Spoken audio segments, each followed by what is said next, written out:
Good afternoon, everybody. We're here back at your program, Conectando con Raúl.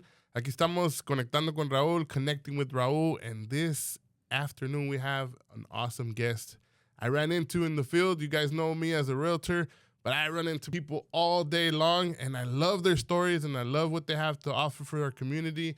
Some people are entrepreneurs. Some people are super characters like today's Mr. Pedro Villegas.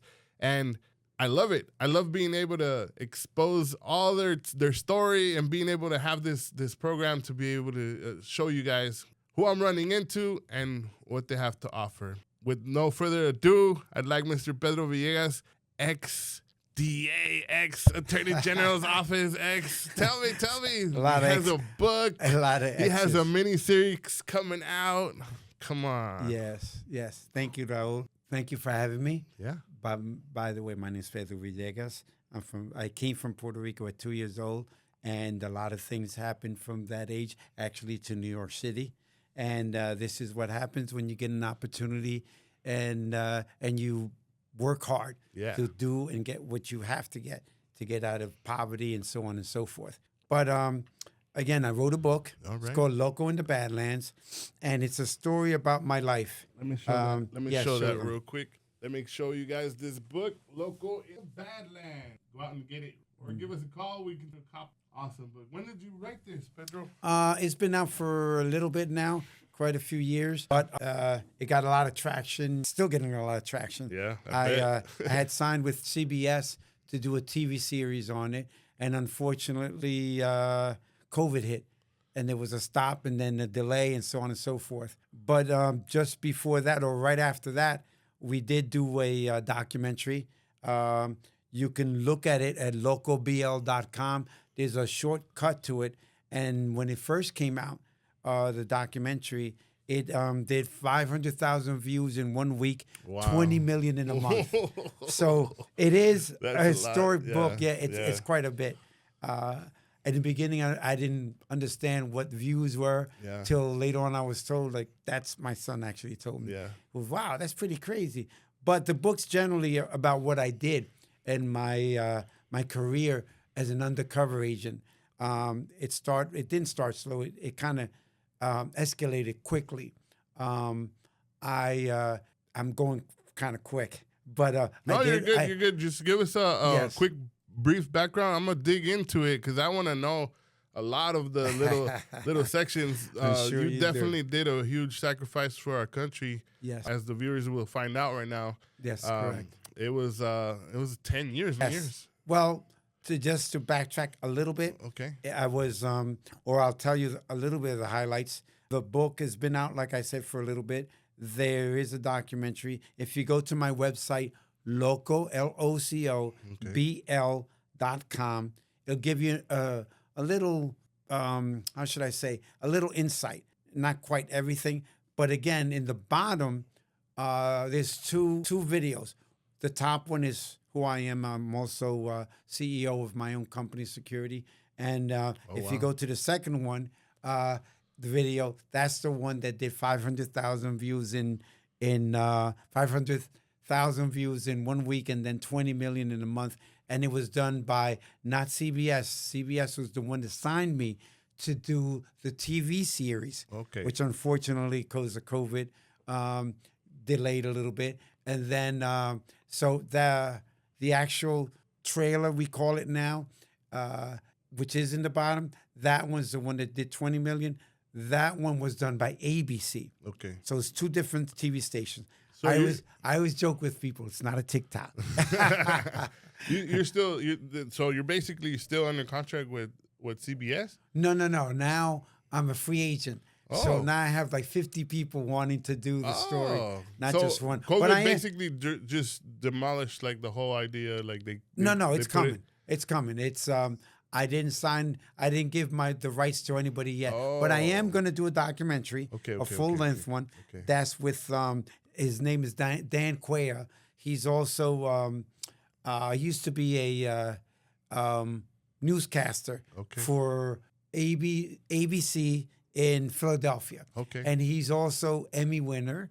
He's also the first Mexicano that ABC hired as a news journalist. Wow. So he's huge. Yeah. He's got Emmys, by the way. Okay. And he's been to, you name most of the wars from, I think, Vietnam, Iraq, all of those. But he's the one that did the first documentary, the mini one with ABC. Okay. Now he's doing one himself. He's a producer and so on and so forth. So we're going to do that one together. How long do you think we got till we can see this for those people who don't read?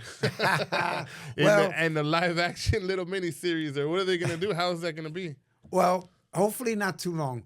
I'm giving it maybe a year or less. Okay. But the documentary is coming. Yeah. And you can also get it in audio through, you just Google it and find it. It's through Amazon and so on and so forth. But what I do is when I sell them on my own, actually, if anybody is interested, my phone number is 609-221-7179. We do speaking engagements. Okay. And the money we make from that, I was telling your friends earlier that we donate or give books to kids that are needy, computers. So let's say we go to a high school. Yeah. If the high school needs a book or two, we give it to them. And then I sign books for the kids. The kids are very interested in it because, again, as we're going to talk about what I did. Yeah. And whenever you're ready, I'll give you a little bit. Yeah. That's my first question. Pedro, please give us a quick look into the undercover days as a loco. Definitely. Posing as a cartel boss. Yes. Oh, my goodness. Here's how it worked for us. Okay. Or for me. And this was all, just so everybody knows. True story. This is all true story, and this is history right here for you guys. Yes, it is. And it was basically endorsed by the government. He was, I guess, yeah, I'll just let you do the talking. It is confusing a little bit. Yeah. Anybody can get tongue-tied on that one. Well, first of all, I went undercover. It was a special, I was hired especially to do this. My background, of course, I studied, I'm a martial artist, kickboxing champ, lightweight champ. Wow. And a lot of people don't know that. I can still do foot splits and so on and so forth. Oh, wow. But again, I'm a master of the art. I've known the martial arts since I was 5. My father was a DI in the Army. He was in World War II and the Korean War, highly decorated. And when he came, when he got discharged, I'm assuming, because he was, it's quite a long time ago. Point being, he taught me the art since I was 5 and 6. So I've been in the martial arts quite a long time. I've mastered it. And again, the first light kickboxing champ, fought in Madison Square Garden, so on and so forth. So it's professional. But anyway, so that gives you an insight of my physical aspects of what I had to do. So mentally, I was ready for this. Okay. So I was hired because of, number one, that, of course, they do a background on you. I started as a Philly cop, worked in it 5 to 6 years, generally in the Badlands, it was called. Okay. In that area was called the Badlands. I know there's one in out west, but the Badlands in Philly or Philadelphia, it was called that because literally you can buy drugs in any corner of the Badlands. Oh. And cops could go in there and nothing would happen. People go in and come right out. But so anyway, I did that. So I did uniform for a while. Again, I went to college, Rutgers University, so I could have went straight into FBI, DEA because I studied law. So I didn't do that. I chose to learn my craft well, and I knew what I wanted to be. A lot of people don't. When I was, I think around 8, 9, 10 years old, I saw my first James Bond movie, so we're going back a little bit. Yeah. And I told my brother when I saw it, I said, wow, I want to be the first Puerto Rican James Bond. You know what I got for that? Smack in the head. Yeah, right. Shut up.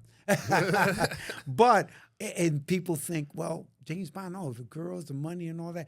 No, I was intrigued. I was always one of those that liked puzzles and so on and so forth. I was intrigued by the way he would get out of situations. Oh. I'm like, wow, I would like to do that. Why? I don't know. I wasn't right, I guess. But El Loco started then. So I was raised in Harlem, so I knew the streets at a young age. So at 5 to 6 years old, I was already in Harlem. I saw prostitutes in corners and all the time. And then not Spanish Harlem, by the way, it didn't exist then. There was no Spanish Harlem. It was just all blacks. So we were literally the first Puerto Rican in that area. Right. So I was the only Puerto Rican in school and so on and so forth. But so I learned the streets literally, living there, very poor. So you have to know my background a little bit, how poor we were. Yeah. And we lived in the basement of a high rise. Okay. So roaches, rats. So I come from very humbling beginnings. Yeah. Is the word. But I'm gonna go all over the place. Yeah, no, you're good. You're But- good. I'll let you continue. Yes. I will interject here and there. Whenever just you want. if I have a question of something. Please do. But definitely, I love the scenario. Basically, is saying like you need to get prepared to experience what you're going to experience, to be able to handle what you're going to experience in the future. So your upbringing had to be rough. Well, it was horrible. Rats and roaches. So we came from Puerto Rico when I was 2 and to the basement of a high rise. So what you're looking at is the trash and everything of hundreds of people above you. So coming out of my, let's say, the little apartment, because my father was the super at the time, you open the door, all you see is the trash cans and the rats and roaches. I actually got bit by a rat one time. That's another story. It's a little, not long, but it can be a little long. Yeah. But point being is, people think you can do things automatically. But when you're raised in certain neighborhoods and you know and see things, so at 5, 6, going to school every day and being in that area, we moved to Brooklyn, so on and so forth. Point being is, I saw the prostitutes, the guys in the corner selling drugs. At the time, it was heroin. Coke wasn't big yet, but grass has always been here, pot, whatever you want to call it. So I saw that. So I learned the lingo in general. So let me stop you real quick. Part of you was saying, I want to do something to make this a different world.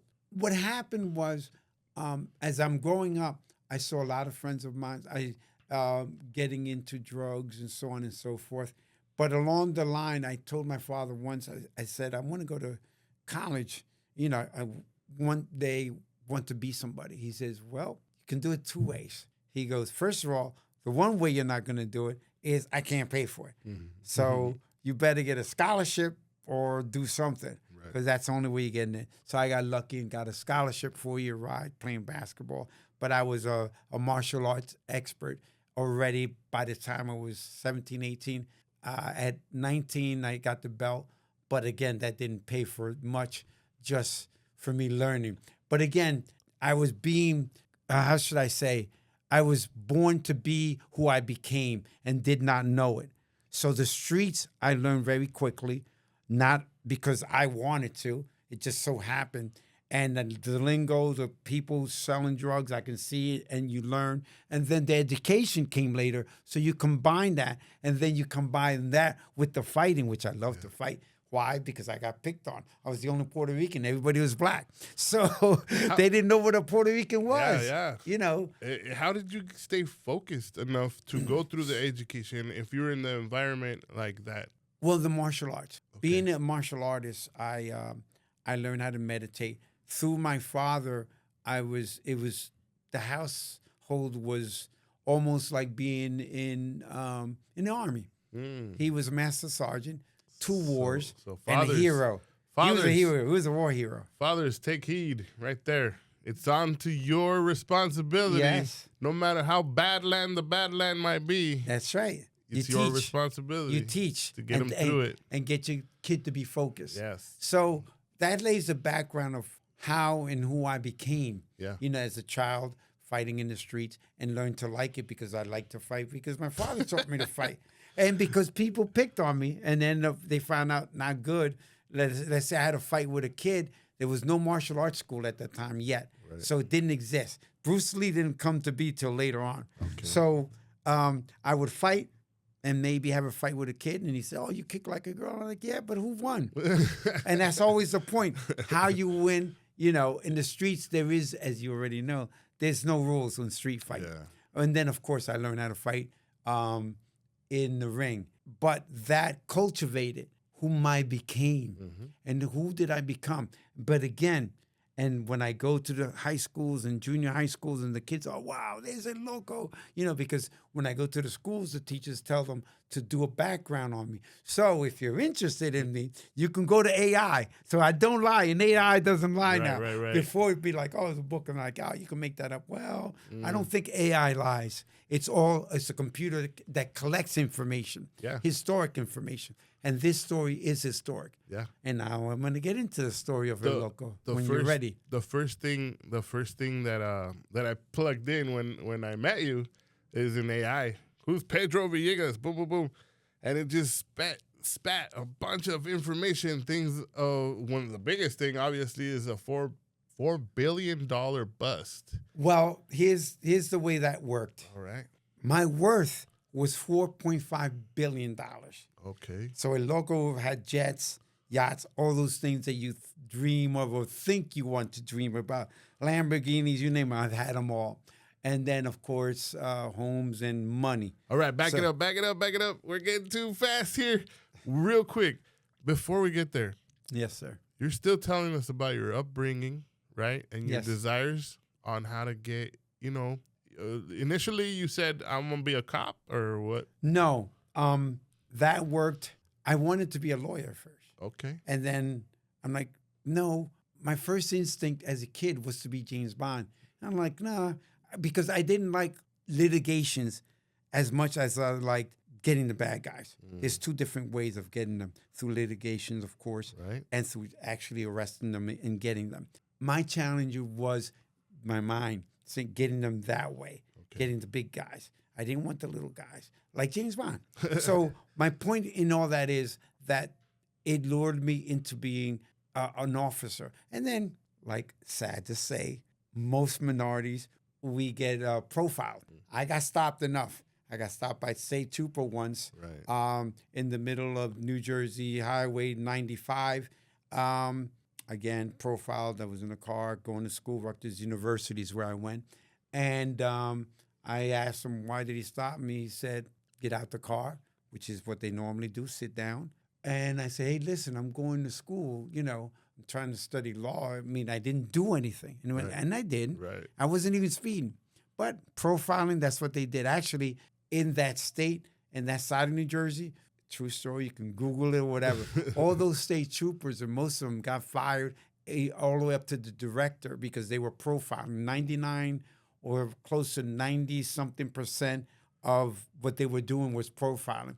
And unfortunately, what happened, they killed the preacher. Wow. Well, they just stopped him. So the cops... Nowadays, they get hired for that. You're actually correct. Sad to say. No offense to any police officers. No offense. But, you have your good and your bad. Yeah. And actually, when I told the cop that, he said, oh, so now you want to be a lawyer or whatever. I said, I didn't say that. I said, I'm studying law. And he says, oh, so he took my books and, study that law. And of course, I'm like, what? You would think oh, you're studying law? Okay, kid, give me a break or whatever. No. But they didn't give me a ticket. I got my papers and went about. And that left a sour taste. But I've had a whole bunch even before that.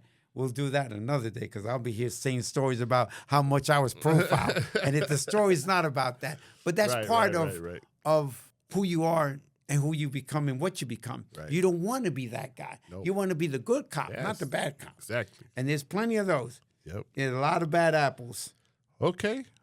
But going forward, I studied. So I turned into wanting to be into law enforcement. So I studied that. And anyway, so I was hired, pretty much took the test and passed it and almost hired instantly to be a police officer in Philadelphia in the Badlands. And that's where I wanted to not just go into FBI, DEA, and just become a shirt and tie guy, and a jacket. I wanted to learn the street and get dirty because and listen to me, kids, when you want to learn something, you start at the bottom and learn everything. Yeah. So that if you're a mechanic, you want to maybe sweep or whatever and start changing the oil or whatever it is they do now, computers, and learn everything about that aspect and become a professional at whatever you are. Right. So that's what I did. Be the best. Anything you're in. Anything. Be the best. Doesn't matter. Or try. So I became a cop first. Okay. Then from there, I did do very well. I got all kinds of accommodations and so on and so forth. And that's another story, being a cop, very difficult. Right. Because the Badlands, the drug dealers at that time in the Badlands would actually call the police station and said they were going to shoot a cop. So this is for real. It's crazy how bad it was there. They would, when we were lined up before we went on our shifts, they would line us up. We'd get information, and the sergeant would say, okay, guys, make sure you wear your helmets. Make sure you wear your bulletproof because they're going to shoot at us. Wow. When I was a rookie, I'm like, they got to be kidding me. They're going to call us and warn us? Wow. Sure enough, we come back, we're like, what the hell? It's surreal. He goes, this is the Badlands, man. Those guys don't play. They might shoot you from whatever. And they would shoot and miss and maybe hit, whatever, and we get them or they get us, whatever. But that's how it was in that area. So from there, I moved, or I got, how should I say this? I got recruited to go to New Jersey. Okay. They found out about, again, learn as much as you can. They heard about who I was and about the arrests and so on and so forth. They already knew that I wanted to be an undercover cop or agent. I then went to Camden County Prosecutor's Office. So they literally hired me and put me in a certain area by myself and said, you're not to talk to any cops, not even the agency. I'm like, why? Because you're going to do special stuff for us. You're going undercover right away. They had you pre-selected from Philly. All your rep basically preceded you. So from there, I went direct. I'm like, damn, you guys could do that? I'm like, wait a minute, aren't they on our side? Well, not everybody's on our side. There's a lot of guys on the take. I'm like, man. even here? And I'm like, yeah. I'm like, okay. So I did, and I'm going to go quickly because there's a lot of stories from the prosecutor's office that I could be here for 2 hours. Yeah. If you want a full-fledged version, go ahead and holler at him and give him a call. Yeah. And then he will definitely go do a speaking event. He will do any type of events that you guys might feel will help your organization. Yes, we do that. This is the right person to call. Yes. Okay, continue. Very educational. So we or I did some work for that. That's where it started. I should say where it led to my big bus and so on and so forth. Okay. That's where I got not recognition. The way the government works, believe it or not, certain people, I believe, are looked at for a long time. And that's, again, I think is because of my training, being a kickboxer, being a champ, education, being a cop already, then went to the prosecutor's office, and I started to get borrowed or detailed, as they call it, to DEA, FBI, so on and so forth. And then what occurred there was I started to get a little bit of more money to make bigger buys, which I did. And I cultivated the person called El Loco. Oh. But that's the key of everything right there, guys. Yes. He cultivated the personaje, the persona of El Loco. El Loco. Okay. Now, guess what? I didn't give myself that name. No, of course. No, you don't auto-proclaim yourself on the streets. And who wants the name of El Loco? That's crazy. Yeah. That's the name. Yeah. Literally in English is crazy. Who wants to be called Loco? No. Not too many people. So what happened was and that's how the name came to be. So that's part of the book and became my undercover name besides Pete. Okay. Pete is also my undercover name, but it was also Pedro, means Pete is Pedro, and so on and so forth. And then I had another last name, which was Nieco, but they couldn't pronounce it Nico. Okay. So it was Pete, Nieco. and it was Loco. So the way the name came to be, I was working with one of my sergeants, and he said, "Oh man, we have to go into a certain area." So I looked at it and I thought, "What area?" He goes, "That area. It's all ghetto. It looks like bomb blew it up." I said to him, "That looks like my old neighborhood. What are you talking about? I thought I was home again." I'll take you. I said, "What are you talking about?" He goes, "Well, we got to send somebody else. I'll go there." Pete, take your gun. I said, "I don't need a gun." I was known to use a knife. Oh, So I got my knife. Yeah, you keep your gun. That only gets me in trouble. And you're like, "What?" He goes, "You're going to go in and buy." He goes, "Yeah." Like, all right, it's on you. Went in. Sure enough, I bought. Because, again, I felt like I was home. Yeah. And that's something you can't train. Yeah. To not be afraid and go into certain areas. And I felt comfortable. I'm like, oh, man, I'm back in the hood. Yeah. My hood. Yeah. And so when I came back, and after the investigation we did, I did a few buys or whatever, and it became their biggest buy ever. They're like, "Wow, you're Loco, man." He goes, "Hey, I'm going to call you Loco. That's crazy shit that you did. We'll just call you a Loco." I said, "That's a good name." He goes, "Yeah, we'll go undercover as a Loco all the time." I was like, "All right." Wow. So that's how that came to be. It was something spontaneously, as they say, and it worked. This was Jersey. Yes, this was in Jersey. Okay. Now, what happened, of course, there's a lot of stories in Jersey that are good. Mm-hmm. I met some pretty seedy people, but that's how I cultivated and took that name and made it to become what it became later on in that world. I call it the dark world, the other side of me. And so when how should I put this? I am not a follower. So everything that I did at the prosecutor's office was totally against anything that they've ever done because they've never had someone like me and they've never made big buys. So every time something happened, my sergeants or captains would always say, "Oh, you're going to get in trouble. You're going to get fired." And, of course, the prosecutor, the head of the prosecutors would always say, "What, Pedro El Loco, he did what? Did it work? Yeah, leave him the hell alone." So I was told that I was a problem then. Right. And it wasn't a problem. It was that it wasn't protocol. I didn't follow, what normal people would do in their world. And that didn't work because they never had a Puerto Rican, number one. Yeah. Number two, half of them didn't do what I did. They didn't come from where I came. So they didn't understand that I was okay with it. And I was always taught or told that I had a death wish. I'm like, why the hell would I want to get killed or want to get killed? Like, what you do is crazy. I'm like, no, I feel comfortable. I said, but, again, let me do it my way. So the prosecutor knew this, and he said, leave him the hell alone. So I would do what I want most of the time. Yeah. But not really against the grain, but against the grain enough where it worked. Yeah. Yeah, because you have to be creative. The definition of insane is doing the same thing over and over and expecting a different result. That's correct. So you were trying to make sure that you were going to do something that was effective. And it was. Yeah. Because I'm still here. That's the outcome of that. Awesome. But anyway, not going to a lot of stories that I would love to go into about the prosecutor's office, because there was some there that was really like, stories that you only see on TV, but real. Yeah. And I always tell people this, remember this about El Loco. Are these, sorry, before you tell us that, are these going to come out in the series? Oh, hell stories? Yeah. Okay. Oh, yeah. Look out for the series for these special stories. Oh, these stories are, first of all, it's not just creative. They're just true. When something's true and you see it, you're like, whoa, I've never seen that before. That's because in Hollywood, they tend to take things and embellish things, like a guy can get shot 10 times and still live, or jump off a roof, or cars flying in the air and they still live.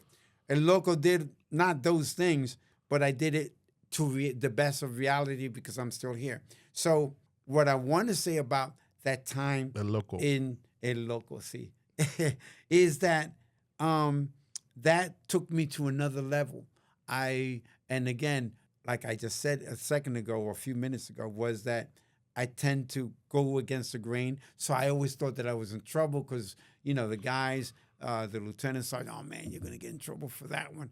And I would go in there like, no, you're in trouble. You kidding me? You just got 20, 30, 40, 50, 100 kilos. Yeah. You know, at that time it was insane to get that much. But that was nothing compared to what was coming. So one day, this is how it came to go to Washington and further. There's two guys in the main office. And of course, my captain goes, Loco, get your ass in here. And I'm like, literally, that's how he said it. I'm like, what did I do now? Uh-oh. All right? Trouble. El Loco's in trouble again. But not really. He goes, come in here. So I look, I assessed everything because that's what I always do before I go anywhere. I looked at my surroundings like, wait a minute. Two guys in a suit. My captain's screaming, but he's kind of smiling. I'm not in trouble. Let me see what the hell I did this time. Right. But it can't be too bad. So I sat down, and he goes, oh, these guys are from Washington. I'm like, oh, what do they want? Because I didn't like to be, how should I say, straddled down, handcuffed is the word, and not being able to do anything. They're like, well, we're going to make a proposal. And right away, El Loco comes out of me because that's what happens with who I am. And the way that I act and react to things is, wait a minute. I said, before you start anything, I'm not going. I said, you're trying to recruit me. I can tell right away by your tone.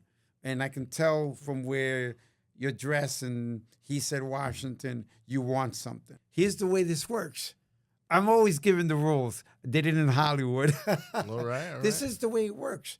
I'm like, I'm not going to DEA because they'll send you wherever. I'm not going to FBI because they'll tell you and send you wherever and fire you quickly. I said, so what are the options, CIA or whatever? And they're like, well, I'm like, I don't know what well means. I'm like, we're doing a special task force. And we'd like for you, I said, I'm not following orders. I'd like to do my thing. They're like, well, that's kind of what it is. Like, what do you mean by that? Like, well, we're trying to infiltrate, but we can't, the cartels. I'm like, all right, I don't know what I can do with that. I have no connection to the cartels. They're like, we know, but we know you can do stuff. I'm like, what the hell does that mean? It's literally, that's what I said. And they're like, well, here's the way this works. You can do what you want. You already have kind of people out there and so on and so forth. I'm like, yeah, why? Informants and so on? I said, yes. So he said, well, you're going to have to sign something. Like, what the hell does that mean? I'm like, well, and I just hesitant for a few minutes. And I'm like, well, we're kind of going to let you do what you want. And I'm like, oh, okay. Sounded good already. The key words. Let him do what he wants. Do what I want. All right. And I'm like, but here's the deal. This is true. We're not coming. I'm like, what? Wait a minute. How does this work? I'm like, well, you're going to sign this. And the word is that you're going to do what you want. But technically, you're a cop. You'll always be a cop. But something happens, we ain't coming. You got to get yourself out. Like, I thought James Bond right away. But this wasn't James Bond. Remember one thing about James Bond. He wasn't real. And it hit me. This one take, and I tell people this. It's not Hollywood. There's only one take in whatever I'm going to do. Yeah. You know, one take. So there's not like take one, take two like they do in Hollywood with, you name it, Van Damme, all those guys that make believe. They were karate guys. A lot of karate guys played, how should I say, cops and bad guys, but they come out and so on and so forth. Yeah. Mine's was, I am a real karate guy. I do have the belts and all that to prove it. But now I'm a cop, a real cop, not a fake cop in Hollywood. And not, even though I'm a real martial artist, now this is not Hollywood. Take one, take two. So I get it right away. Because I analyze things quickly. It's one of the gifts that God has given me. Yeah. God's good to me. There you go. I'm still here. There you go. So here's the deal. I'm like, so what do you mean? They're like, well, if you get arrested, you got to get out. If there's no badge, the gun that you get will be whatever gun. Won't be one of ours. I'm like, okay, so, oh, wait a minute. I can rock and roll and be whatever. Like, yeah, you know. And when you're ready and do what we think you can do, you come out. But there'll be only a few people, and this guy does still exist. There'll be 3 people that know who you are. Wow. Now, you know how in TV and series and movies, they have a white guy taking notes. Oh, yeah, and they follow you in a van. I would have been dead. Right. That does not exist. There's no handler. That's that it. thing of a handler, like, well, they might have it in corners where they, get an informant to handle them. Not in Loco, and not in real life. That doesn't exist. If you're in CIA, they just let you go. Then you come out 5, 10 years later, you really lived that life. Right. But reality hit me. I'm like, whoa, wait a minute. So I can become and do whatever? Yeah. You're going to be that El Loco that you just created for real. Oh, wow. I'm like, well, I've always been real. You can't make up El Loco. And we'll get into the psychology of that, which AI talks about. Did you have a family at the time? One son. Okay. But I did have a wife that didn't last long. But again, it's in the book. It wasn't because of what I did and being a cop. It was a mental thing. And people always think, oh, a cop has 2, 3 wives because he's never home and he answers the phone and he gotta go. Right. My scenario wasn't that. That's a really good story. I always tell people that I'm also a Mr. Mom. You ever hear that? Mr. Mom, there was a movie where the guy has to be a mom and a dad. That was me. Okay. Because the mom wasn't there for my son, whom you've met. Okay. And so I do have this persona, and people see me and intimidated by me. Once they know who I am, they're like, damn. But when I go to speaking engagements, I ease the moms and tell them, I'm a Mr. Mom. Right. Because if you have a child, what do you have to do? You got to cook. You got to take them to school. Yeah. You got to do this and that. All the things that moms in generally do, or so on and so forth, in that world of the real world, I call it. So I do have that side. How old was he at the time? Petey was little, 5, 6, not even that. Oh, So wow. he is things he doesn't even remember. So he had a super babysitter at that time because you had to go. His grandmom, he had a grandmom. Somebody came in and helped you out with that. Well, for a while. It's a crazy world on that one. I don't talk too much about the son because I try to keep that. Well, I'm private. just, No, you could ask. It's the reality of things. You know what I mean? Somebody offers you an opportunity to go, black ops, basically. Basically, no, it is. You got a son, then you're sacrificing that family aspect, and it's for the country. A lot of people don't see it that way, but that's exactly what happened. And it's sad because there's a sad side to the Loco side. Yeah. It's not all. People think, oh, I had the Lamborghini, I had the money, I was a billionaire, I had this, I had that. Yeah. That's not what you think it is when you have it. Yeah. Or when you're trying to just be a normal person. Yeah. It becomes a burden. But it was. I would say, Pete, thanks very much for opening up here. Yes. But I would say it's definitely a price to pay. It was a price to pay and a high price. A high price, and I appreciate it for my kids' future. Because if you don't stop evil, nobody's gonna do it. If you don't do it, who's gonna do it? That's correct. And I appreciate you saying that. A lot of people don't get it because at some point you're the bad guy for a while. Yeah. And when people hear me speak, you have to see the total context of everything. You know how they say you have to be the bad guy to get the bad guy. You have to do this to do that. That's kind of what I did.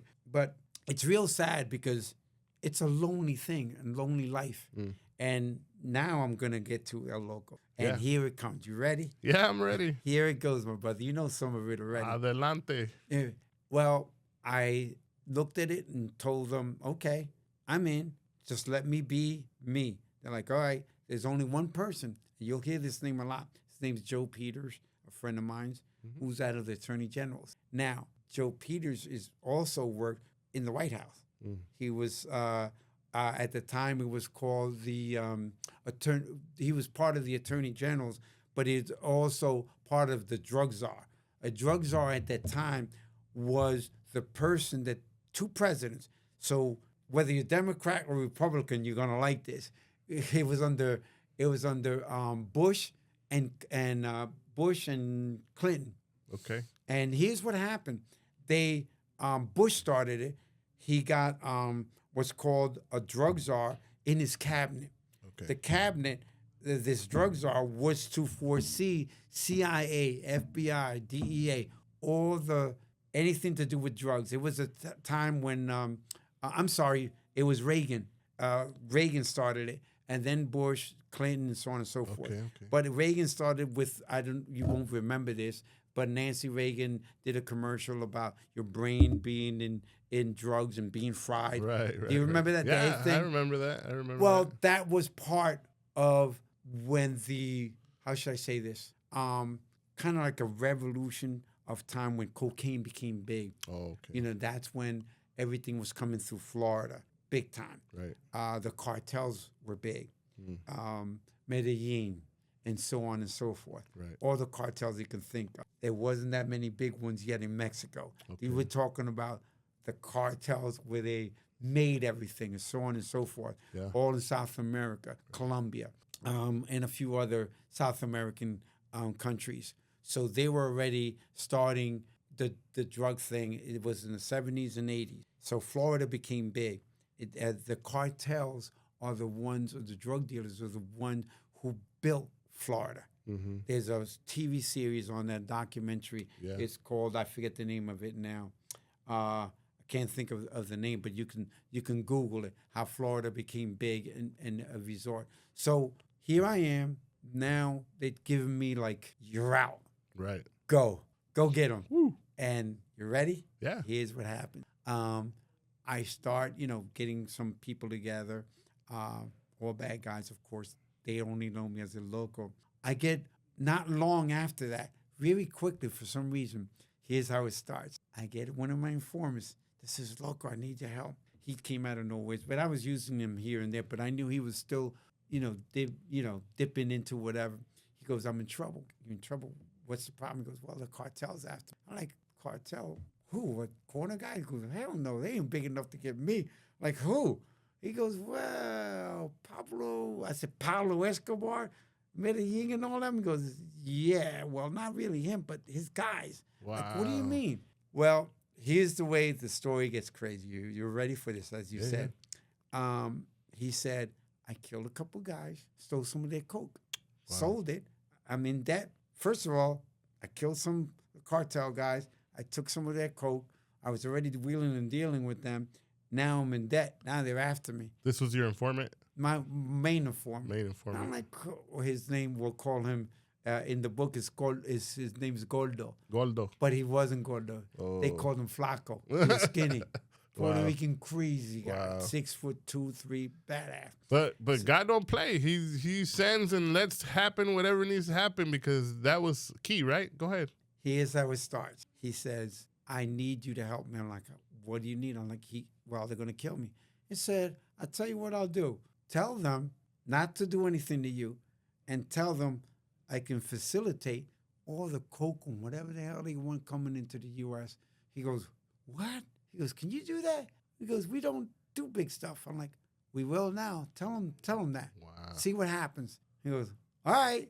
I mean, he had no choice. They're going to kill him. Yeah, and they're going to catch him. So he calls me, he goes, they think I'm bullshitting. They want to meet you. They're like, can you move big stuff? I'm like, I said, tell them I can move anything. I don't care what it is. I can get it done. He said, okay. I said, but tell them here's the deal. Number one, they leave you alone till I'm done. He goes, oh, shit, you're playing with my life. I'm like, well, they're going to kill you anyway, dude. I said, you're dead. There is no place in this world that these guys can't get you. And he knew it. He goes, all right, we'll play the game. I was like, ain't no game. We're in. Yeah. Do it. So he did it. He made a meeting. They gave me a call and said, you Loco? I'm like, yeah, meet us at this place. Again, people think, you're going to end up in a hotel CD place. No, high-end restaurants, big stuff. Beautiful place in Philadelphia. I was like, I'll be there. So we met. And again, in TV, people think you're talking kilos right away and this and that. No, we sat down, we talked. And, I came with my suit, came in a nice BMW, just parked, put my attaché case, sat down. Said, how you doing? Talk. Okay. We're going to do business one day? Yeah. Here's my number. Here's your number. That's it. Yeah. Quick intro. Left. Yeah. No money, no nothing. I'm like, okay. Now, here's what people don't understand. I met some educated people. You can tell right away. And they knew they met an educated person. So people think that the guys in the corner speaking our ghetto talk, the way we talk, and hey, yo, brother, tattoos all over the face and this and that. Those are a dime a dozen. Those guys don't make the deal. Mm-hmm. Not one guy had a tattoo. Everybody had a suit and tie. Everybody came in nice and spoke well. And I get a call, right after, like a day or two later. Hey, listen, Loco, they like you. We're going to do a dry run. They're like, really? I'm like, what sold you? Like, guess what? You're clean as the border, clean as the board of health, as they used to say. What do you mean by that? Like, you spoke well. You look good. You don't look like you're a hoodlum at all. I said, no. They said, but we looked you up. You're a hoodlum, all right. Like, yeah, I am. But I'm an educated one. They're like, we like that. No attention. That's what they want at the top. Right. Not how much you can move or the little 10, 20, 30 kilos. That's nothing in my world. Right. 100 kilos is nothing. Nothing. That's a dime a dozen. And I knew what I was getting into.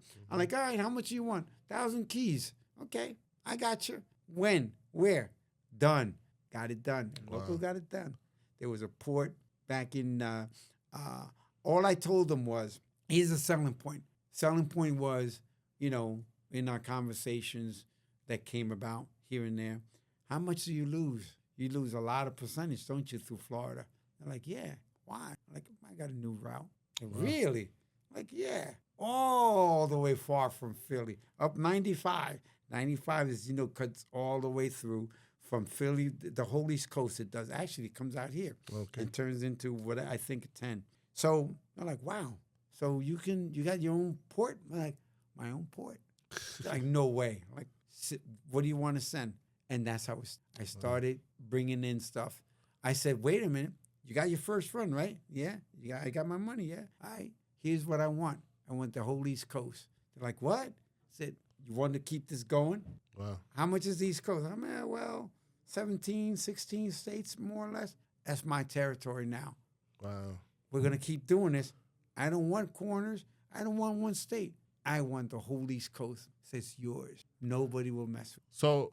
So is this port facilitated by the government or? No. Here's again what people think. Question that I'm always asked. Well, the government gave you money, and you get that from a lot of, how should I say, bougie people that come to my speaking engagement. Oh, well, we paid your salary. I said, you didn't pay a damn penny of my salary. I'm like, what do you mean? I'm like, well, didn't they give you money to? I said, the government, you think the government's going to give me $2 million, $5 million, $10 million, $100 million to buy dope? I don't know what world you're in. They might give me, or somebody, not me, not El Loco, somebody in the corner, or another cop, no disrespect to cops in general, to buy in the corner $100, $1,000, $50,000. Yeah, maybe. Right. But they ain't giving us no millions, no 100 millions. Yeah. The bank don't flow that way. That's the best way to put it. It's like, well, what do you mean? I'm like, I made all that on my own. Wow. They're like, what? So in movies, you see the government giving money. It might be 1, 2 million. I doubt it. Maybe. But no, they don't. So anytime I ever hear in my speaking engagement that the government gave me money to buy dope, or that plane that I had, that plane was bought by me. Okay. The yachts were bought by me. Okay. The houses were bought by me. The Lamborghinis and all the cars you can think of was my money. Well, technically, Yeah. my money in a way where, I made it through dope, but it wasn't government money. Right. Tax-free money. That's why people go into that world. Right. It was your, how do I put it? It was your cleverness to fund the operation. That's correct. With actions that you needed to do to get it done. Well, here's the deal, which you have to understand. When you work for the government and you fund your own thing, they're not going to bother you. But again, I was undercover. Nobody knew what I was doing. So my backup, which I had 10 I call my own soldiers, got $1 million a year, tax-free, of course. Right. They were all hitmen. Not one was a cop. My lawyers were just wolves. Right. They were just my lawyers, not government lawyers. Right. So if I got stopped or whatever, my Lamborghini, which I was profiling here and there, I might spend the weekend in jail, but I was taken care of. Loco's in jail. We protect him right away. Wow. So everything I did was calculated by me. Yeah. Nobody trained me to do what I did, not one time, ever, except I have to say the academy, how to shoot, how to do certain things, how to be a cop, how to be an agent. No, it didn't exist that way. It still doesn't, not to the extent that you might think. So again, when I came out with 4.5 billion, that was my money. Yeah. When I came out with, this one will make you laugh, 2.5 billion. These are all billions, 4.5 billion and 2.5 billion in coke. That was my little stash. My goodness. You know why I call it a little stash? So if a state in New Jersey, let's say the state of New Jersey, state of, let's say New York, state of Minnesota, whatever state it was, okay, and there was a shortage, I had my own little stash, 2.5 billion. I could cover whatever it was. Wow. So the organization was done so well. And again, covering all those states, I didn't go to every single state and run around. No, I had you place people at those certain people spots that were managing those states. Right. And then they would manage and send coke to wherever and whatever. And if it moved on my say or our say. You know, I didn't do every single thing. But again, I orchestrated. It came through me when something went wrong and I got a call and I said, and somebody said, you know, something went wrong. Like, why, you want me to take care of that? Oh, no, Loco. I said, okay. So they wouldn't even see me. So okay, so you're starting off, and you already connected because of a God sent problem that your informant had. Problem. That's a good way of putting it. So like now you're operating. How do you know when this is all going to end? How do you know what's the goal? Like, they gave you some instruction, right? No, it was again. This was on the fly, as they say. Okay, it just happened. Okay. I thought, personally, that I'd be undercover for a couple of years. But the way it happened, I became so big so quickly, almost instantly, because fortunately and unfortunately, you should say fortunately, because I didn't get hurt, anything that I did came unscathed. In other words, nothing happened to my deals ever. Yeah. So whenever there was a shipment, came through.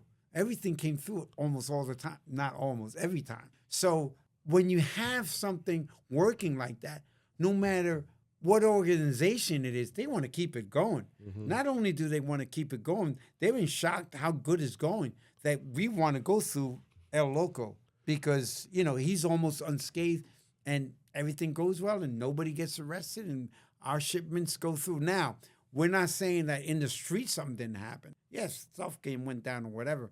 But at my end, bringing it and taking it to where it had to, unscathed. So people under you ended up getting, into trouble, getting caught. Did you ever feel any danger? Did you ever get into any trouble with the law during that undercover session? Because you said at the beginning that they were not going to come for you to help you. So no, they're not. So there was the only issues that ever happened to me was, again, being profiled. Having a nice car, driving a nice suit. And again, I never had money or coke on me. But again, let's say my guys weren't with me at the time and I'm driving my car and they might be behind me and I get stopped because you get profiled a lot, especially in the East Coast at that time. They would stop me. They didn't see anything wrong, but they still locked me up because I had a Lamborghini.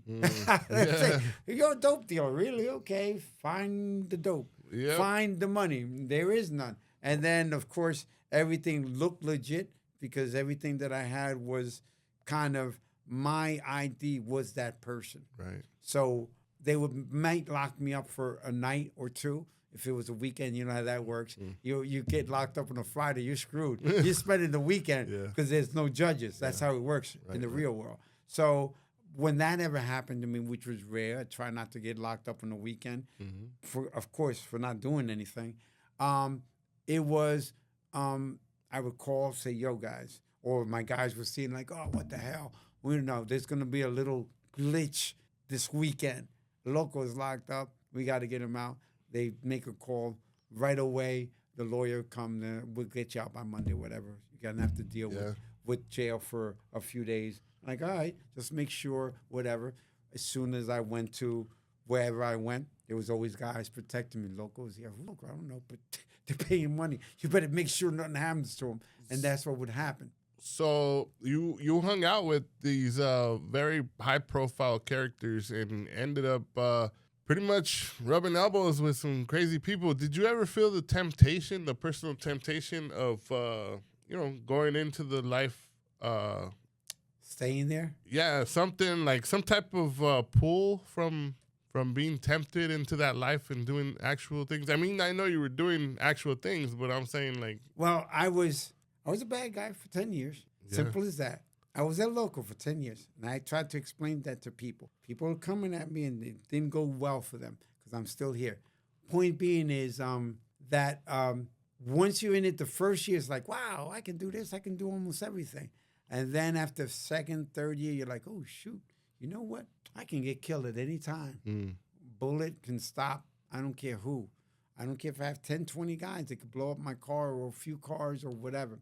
So after the second and third year, I'm like, I got to try and get the hell out of here. But again, it didn't work out that way. Being who I was in that high profile in that world. Now, you have to remember, though, not everybody knew who I was, of course. Only at the high end nobody knew. And that's why, unfortunately, Pablo and so many people got caught up. And I mean by Pablo, I mean Pablo Escobar. Got caught because they like the limelight. When you get into the limelight, that's when you screw up. You know, the Teflon Don was one of them from the mafia. All those people that all of a sudden feel the need to be on TV or the need to let everybody know how badass they were. That's the best way to put it. They're the ones that get caught. But if you're a smart person and they were bigger guys than us, and I met most of them, you don't get caught. Why? Because you stay low, you watch what you do, you keep your circle low. So how many people knew El Loco? Not too many. Right. You know, even in my world, only certain people. So basically you're a living warning to anyone thinking that drugs pay off, though, right? Here's what I tell when I go to speaking engagements, especially in high schools, which I love. And the reason I love it is because you're nipping it in the bud, junior high school and high school. And it's sad because I try to get some schools hard. Why, I don't know. Back east, all the schools want me. Out here, I tried a little bit, maybe not hard enough. And for some reason, there's a like, well, we'll call you. And they're interested, let's say, superintendent might be interested. You meet, and I did this in a certain town that I was, they met, all the principals met with me, oh, we're going to call you, and they didn't. And you call the superintendent, and you don't want to say, well, what the hell? What happened? I don't, because I don't do that. Point being is, back east, they like it, and they do it more, I guess maybe because I'm from there, I don't know. But education is important. And if the kids, here's why it's important, maybe for a person, not just me, a person like me or you, to go to the schools. They see the person that did this. And again, if you AI it or whatever, it's true.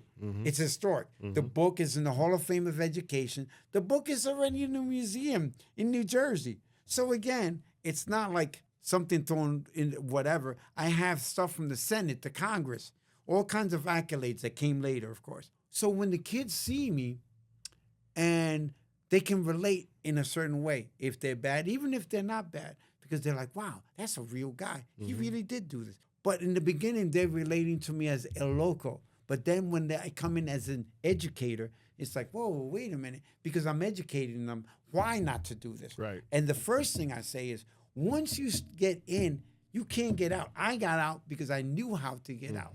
I'm educated, and education is important. But these kids, when they get in, they go in blindly, so they have no way out. And the first thing they do, and you know this, what do? They point out your family. Oh, yeah. They point out your friends. They're not going to kill you or go for you first. They're going for the ones you love first. Yeah. And I can give you examples of that forever of what I've seen. So that's basically the broken illusion, right? Of the glamour. It's not such a glamorous world when they're pointing out your family. It's not such an, when the cartels and all those people are doing these. I mean, at first it seems like flashy. Yeah, I'm gonna get that money. Correct. And that's the sad part about it. It's you make one mistake the cops are going to get you, Yeah. or the cartel or the gangs are going to get you. And again, it's fast money. It's quick money. Yeah, you're going to look good for a little bit, but it's very short. Yeah. And here's the issue with how you give this to the kids. This is important. People don't see it. And then when I say it, they're like, wow, that makes sense. If you're a dad and a mom, what do you always do to your kids? You correct them. Don't do this. Why? Because I said so. Or whatever. They see me, they're like, oh, wait a minute. This guy's for real. He really did it. I read about him. I saw pictures of him. So he's not, it's not like your mom and dad are lying, but they weren't in it. They don't know what it really is. Some might, but then their dad or mom might be, sad to say, a loser or not, but they might have been in jail or whatever the case. And being in jail doesn't mean you're a loser. Unfortunately, you got caught up. Yeah. And you can't get out. Yeah.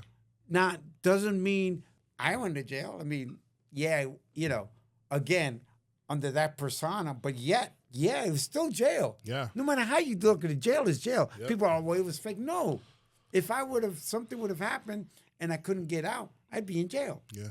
So, because I was a cop, but who knew? Not No. the cops. Nobody knew. No, only 3 people knew who I was in that time. Okay. So walk us through the bust. The big bust. Well, as you know, it took me almost 10 years, could be a little more, a little less, to calculate. And that's how the book came to be, which is a good question. Thank you. Is that I made a call and I said, okay, it's time. And, it was to Joe and certain people. Like I calculated it the way that I wanted it to go because I didn't want family members or people to get hurt or whatever. But fortunately for me, my idea worked, keeping it close-knit, only a certain amount of people. I said, we got to make sure we get these people. Once we get these, they still don't know that I'm an agent or an undercover. So we have to keep that as close-knit as possible. So when the time came, there was, I actually went down in Philly in near the port that I controlled, and we set it up, and the dope came in, people were there, we all got arrested. But in Philadelphia, it's a big city, obviously, one of, I think, top 5 cities in the U.S. That's how big it is. I think they closed down, I forget how many square blocks in that area. That's like total disaster for traffic. Right. How it comes up in the news, I don't know, that day. Could have been an accident. Who knows what they made up. But they did a helicopter, sharpshooters, and they were ready. Came out, did the deal, boom, got certain people that we wanted. Now, how did I get out? They arrested me. I went to a certain place. Not more than 24 hours after being arrested, of course, I got out. And they're sitting with me, talking to me like, whoa, what the hell? That's crazy. You know how much we're getting and what we're getting? I'm like, yeah, and it's nothing yet. Wait till the rest comes. They were like in shock. First of all, there was no tracking me. So it was a shock for me to come out. Some people already thought I was dead. I didn't exist anymore. Right. In my world, in your world, I call it 2 different worlds I lived in. The one world was dead already. Now it's coming back into another world. Because they're both real worlds. People think, well, you're undercover, it's like fake, you're not real. No, it's real. It's real. That's real life. 100%. You really live that life. Yeah. It's not. So, and even when psychiatrists later on analyzed me, fortunately or unfortunately, I have 2 personalities, simple as that. I can turn it off and on. And till this day and forever, I'll have that. Where even now, I will always be watched because they don't know what the local could do still. Sad to say, but true. Sounds funny. Yeah, they created a monster. Yes, but it's not. But he's not. But it's not. It's controlled because of my martial artists. I don't take medication for anything at this point. That's good. And what I do is work out hard. So when I came out, here's the crazy part. You ready for this? This is the part that blows people away. And I say it in every speaking engagement that I do. The crazy part is that when I came out, remember my informant? Yeah. Here's the way it works. He got $1 million. All right. He got a new ID. He got a new house. Nice. He got transported out of the state and so on and so forth. So everything's kind of nice and peachy from. What do you think El Loco got? I don't know, man. Nada. No way. Ready? And here's how sad this is going to sound and how bad it is for cops in general, which some think they could, some quit because of sad part. When you're doing my line of work, you really have to be dedicated and totally put your whole heart and forget life here. Yeah. And it's a new life. Is that he got all that new ID, like I just said, money, new job, new house, starting over in another state, can do whatever he wants. I gave the government $4.5 billion estimated, maybe more, because who knows how much more they busted. Tens of thousands of people arrested. Wow. Okay, at minimum $2.5 billion in cocaine. Minimum. Who knows what else they got on top of all the informants they created and so on and so forth. So what I'm giving you is an estimate of $4.5 billion. So it could have been more, my worth. Yeah. Okay, with the assets and so on that they took. And the $2.5 billion, that was only my stash. That was guaranteed. $2.5 billion, think about it. What did that local get? I didn't even get a plane fare out of the country for my son and I. Oh, wow. Which left me a little salty, a little upset. Why? I don't care what you do to me, but when you bring in my child, whom in my lifetime, during that time, I knew I had to come out to take care of him. And remember, if I died in that life, he would have maybe known, if he would have known at all, because I would have got chopped up, that I was a drug dealer, not a good guy. So all those, how should I say, things that could have happened that didn't, worked in my favor, God willing. Amen. Hopefully there's a God, and I think there is. There is. Because if there's a God, he likes me a lot. There's no doubt. There's no doubt. You're still alive. Yeah, I'm still here. Because why? There's more to do, and I'm about to do it.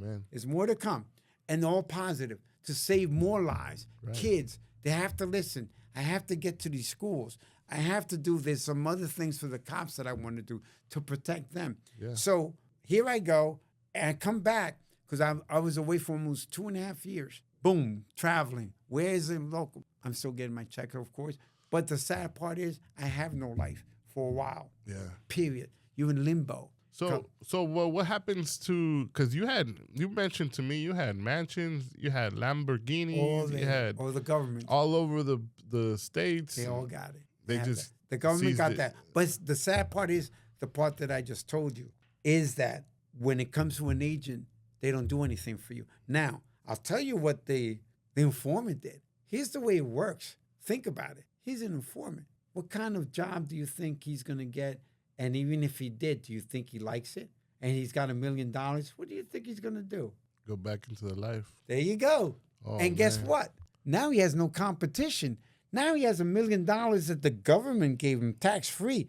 Now you got training from El Loco. No, now he has a new ID. Wow. So this has to change. But yet, I, who did what I did, have to start all over. Yeah. With nothing. Yeah. Not nothing, but what I mean by that is I got to protect myself now. That's how my company came to be. Okay. All right? Meaning, again, no disrespect to the government in this, because what are you going to do? They put a hit on you. And I'll give you one example. That's what I was gonna ask you. Here's one example. How safe is it right now for you? It's never safe. It never will be. Okay. And it's not because of the cartel. It's because of who I am. Right. People want to become. They think it's famous. The word is called infamous. Mm-hmm. The opposite of famous. You become famous because you become known. But what do you become known for? Something bad, not something good. Right. So El Loco, or me, Pedro Villegas, or Pete Villegas, the person that I am now, has to worry about going to a gym. Why? Oh, this guy, they find out who I am all of a sudden. They say I'm back east. Right here, they don't know. I'm in the gym back east. Oh, that's a kickboxing champ. Let's see if he's good. They're going to try and test me, and they're going to get knocked out, unfortunately. Well, that's a fact. Right. I'm not trying to brag. It's not. It's just a fact. Right. What happens to me? Now I get in trouble, right? Or, again, they're trying to make a name for themselves. They'll sue me. Now, that's one example. A gym, just a local gym of walking. I go to Walmart, go to a movie. What happens? General people. Oh, shoot, that's that guy. They'll push me or whatever and harass me and maybe even hit me. Why? They think they're going to get money. So they're going to hit me. Again, I knock them the hell out again. What happens? I get in trouble. Right. So here's the other one, which is probably a little worse. You get 3 amigos in the corner or 4 amigos in any corner. Pick it. Phoenix, whatever, selling dope. They call themselves Los Malos, badasses, let's say. Just an example. They go, and for some luck, somehow or other, they kill me. Now they think, not that they're going to get money, because that's nearly impossible. God forbid you go to Colombia or somebody else and say, oh, we kill a local. What do you think? You're going to get $1 million or $10 million, which is what they hit on me for? Right. You think you're going to get that? No, don't work that way. They're going to chop your butt up and send you wherever. That's the way it works. They're not paying you. You're nobody. If their own hitman gets you, they get paid, not you. So those individuals out there that think that'll happen, it's going to be the opposite. And they're going to be pissed. But you know why? They didn't get you. Right. Now you pissed them off. Now they're coming for you. Right. Not because they love me, but now you messed them up. But it's not likely that. But again, those 4 guys, not good for them. Either way, they might get arrested or whatever. Right. So either way, it's not a good thing for a local right now. Just walking the streets of Phoenix, if I do everything that I want to do out here, it's going to be a different world for me. Yeah, but like it's not likely anymore that a lot of those characters are even pursuing anything, right? Really? Is it? You don't know that world that well, do you? And you think you do. Well, I'm just saying, like, no, at here's this the way point, it works. this. If you mentioned Reagan, and that's a long time. I was born in '81. Here's the way it works. Okay. Do you think that some of those people have kids? Yeah. Do you think them being embarrassed is a good thing in that world? No. At any point? No. You know about it, right? Right. Do you think that I've been embarrassed? Do you think the Medellin or those big cartels just go away? They're still here. They'll always be here. They don't forget. You take the billions of dollars that I took, you don't think that's ingraded and handed down to like that SOB that got away? He's around? Oh, hell no, not on our watch. So that definitely... that's always a problem. But here's the other problem. Ready for this? You're not seeing this coming, are you? The government. What about him? What do you think? How much do you think I know? Oh, yeah. Oh, now your eyes are getting a little clearer a little bit. Your mind? But that goes to prove then, in that case, that you are loved by God. Definitely. And you are protected by God. So far. And he will always, definitely. No, but you know what? He's got perfect plans. When you have a belief in anything, whatever they might be, somebody might come up to me and tell me that rock over there is God. I respect that because that's what he believes. Whatever we believe in, a higher being, whatever that might be, which I believe there is, whether we call it God, Jesus, whatever, Muhammad, whatever it's called, whatever religion calls it, guess what? They all love me so far. I lived here this long. Guess what? And you know why? My belief is in the higher beings of whatever religion that is, because I respect all of them, is that there's more to come. Good, not bad. Because I was born in this world of nothing. I'll leave with nothing, and we all live and die with nothing at the end. So, yes, I'm protected that way. But again, when it comes to the government, they are always looking why. I'll tell you why. Number one, people always think, if you AI me like you did, it'll say one thing about El Loco. They'll show 3 people, because I did it, because my IT guy told me, oh, you got to see this. Loco, come here. You got to see this. Before it was Google yourself, AI yourself, because I had to upgrade certain things in my business, and I had to get a tech that was super swag. I mean, when you know people, you get connected with older people that really know this stuff, and they get pissed off with AI. No, seriously. Those computer guys, why? Because now it's a new tech. They want to learn it, and they try to beat it. So I got one of those. Okay. Which is good. Okay. It's good for me. And he says, you got to see this. So I AI myself. I'm like, what the hell? It came up 3 guys. And here's where, again, whatever God you believe in, it says these 3 guys, historically known for undercover work. There's only one there that came out unscathed. Unscathed meaning nothing happened to him. Meaning those other 2 guys, not me, went to jail, got caught up in the law somehow or other, broke some law that they got caught for. But Pedro Villegas Loco came unscathed. Wow. Which is, when you see all the things that happen, to come out of that world in a way unscathed. The mind isn't unscathed, of course. I have issues with that. What's it called? PTSD. PTSD, all that stuff has happened to me, but I learned how to control it. And again, it's my workout. I'm super in shape like you wouldn't believe from my age. Thing being is that when AI says that, and you could tell a kid or anybody that doubts you, just AI it. They're like, oh, it's got to be good. Oh, shit, he's for real. I always tell them this. I'm not trying to pick you up. You're nobody to me in my world. You know what I mean? You're not a beautiful lady. I'm not a young man trying to pick you up or whatever. So I say what I have to say and say it with the best of my ability and the truth. Because once I say one lie, guess what? Everybody will think I'm a liar all the time. Oh, yeah. But again, AI doesn't lie. It doesn't work that way. Pedro, See. what's in store for the community now that, you know, you're sharing your story? How are you helping these communities? You know, what do you want to do? What's your business going to be about? What can we do to help? Here's the deal with, first of all, get the book. Best to get it from me if you can. Loco in the Badlands. Look up the website, Loco, LOCOBL.com. There's information there. That's my real phone. If you want to really get a book and donate to, because I'm not destitute, I'm not in the street, and people sometimes don't believe me. I don't care. But the money, when I was going back east and going back again, we donate books, like I said, computers, whatever we do to help communities. So what I do right now and would like to do, I haven't been in the West Coast that long. So what I want to do in the West Coast is educate. Okay. And again, schools are free, which is like in my world, and people are trying to get me, whoa, he's doing something for free for the schools. You better get them now. And then certain communities, depending what it is, religious groups, all I ask is that we sell the books there because that helps to give back to the kids. And we do donate. Even like if we go to school, we give them a book or two or whatever, and then the kids could order them. However, and I always take pictures with them. They like to do their running around with their, what's it called again? TikTok and all that. They can take a picture with me and I sign. But again, what else is coming? The documentary. Okay. That's one. There's something real big coming into a certain town that my business is going to. You'll be involved in it with real estate. Awesome. Which we're going to build a building. Okay. A building big. Okay. With something that's entertaining to kids in the future. Awesome. Till it comes to be, well, I already have a surveyor. I have the person that's going to create it.